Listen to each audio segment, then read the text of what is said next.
A lot of my favorite video games happen to be retro games, though most games seem to be a lot different these days. But with this new VR game, Pixel Ripped, it takes a retro-styled game and adds a twist to it.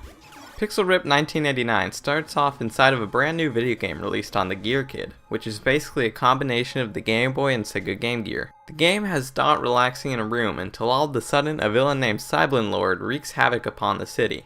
Soon after, a wizard tells you that you need the help of a real person, because the Cyblin Lord has obtained a cube that helps him wreak havoc between both the game world and the real one. So they soon find help from a 7-year-old girl that happens to be in school right now.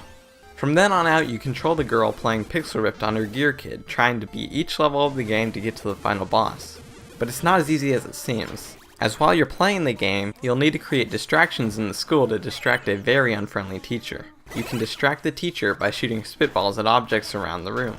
And if you fail to distract her, you'll be caught. And you don't want that to happen, because if you get caught 3 times, you'll get game over.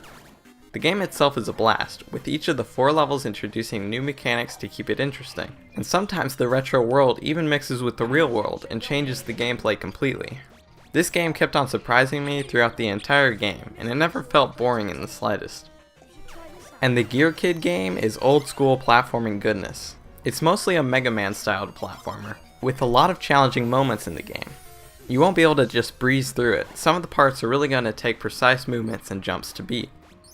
The game also has cutscenes in between each of the levels. These scenes take place in the perspective of Dot inside the game world. These scenes are really well done and have a great mix of storytelling and even some comedy too. Overall, Pixel Ripped 1989 is unbelievably good. The developers have been working on this game for 4 years, and I would say that their work paid off. The game took me around 3 hours to beat, and it even has 14 trophies to unlock, although that does not include a platinum.